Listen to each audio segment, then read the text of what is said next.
le Venezuela la dernière dictature de l'Amérique latine. Je voudrais aussi lui dire qu'au moins au Sahara marocain, les hommes et les femmes et les enfants mangent à leur faim. Ils ne traversent pas les frontières pour aller acheter, faire des achats, et les enfants ne cherchent pas dans les poubelles pour manger.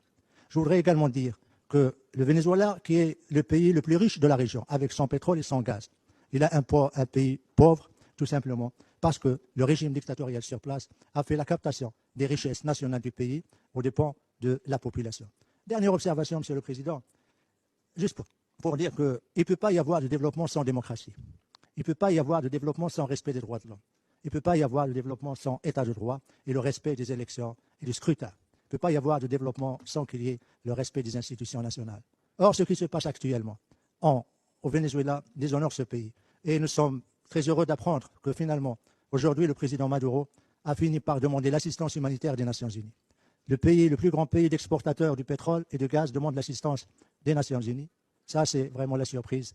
Et surtout, la flagrance d'un régime et surtout d'une diplomatie et d'un ambassadeur qui, au moment où son peuple ne trouve pas de médicaments pour se soigner, ni d'aliments pour se nourrir, ni de lait pour nourrir les bébés, ou également on ferme les écoles pour permettre d'économiser l'électricité, lui, il se permet de se balader dans ses 2 jets privés à travers les États-Unis et à travers les pays des Caraïbes.